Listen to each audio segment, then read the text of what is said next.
তোমাকে নিতে আসার কথা ছিল যে। ফোন করেছিলাম, আসছে। তাহলে আমি আসি, ফোনে কথা হবে।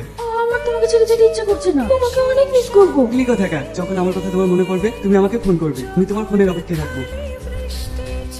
তাহলে আমি এখন আসি। আচ্ছা তুই না, শহরে যারা থাকে তারা বুঝি এরকম করে। দেখ, তুই আমার পার্সোনাল বিষয় নাক গলাবি না, যা কাজ তাই কর। কিরে রিয়াজ, ও বউকে পেয়ে ভীষণ খুশি মনে হচ্ছে। ভাবির কথা। কে বউ? কিসের বউ? তোমাকে যা আসবে তাই বলবে নাকি? দেখো, আমার সামনে কথা বললে হিসাব করে কথা বলবে, যত সব বেশি বেশি। ভাবি, ওর কথা কিছু মনে করো না, ও বাড়ি থেকে আসছে তো, ওর এখন মাথা ঠিক নেই। রিয়াজ, তোকে একটা কথা বলবো, যে মেয়েটা তোকে পছন্দ করে না, যে তোকে ভালোবাসে না, তার জন্য কেন এত কিছু করছিস? দেখো ভাবি, আমার ভালোবাসা যদি সত্যি হয় তাহলে ওকে একদিন আমাকে ভালোবাসতেই হবে। কি হলো, আসবি? আর যদি দাঁড়িয়ে থাকবি? হ্যাঁ, আসছি। রিয়াজ যে তোদের বাড়ি 2 বছর ধরে আছে, ওর কি কোনো পরিচয়পত্র জানতে পেরেছিস? না, ও শুধু একটা কথাই বলে, আমার কেউ নেই, ওর আপনজন বলতে আমরাই নাকি সব। কিন্তু তুই যাই বলি, এই ছেলেটার জন্য আজ তোর সংসারে এত উন্নতি।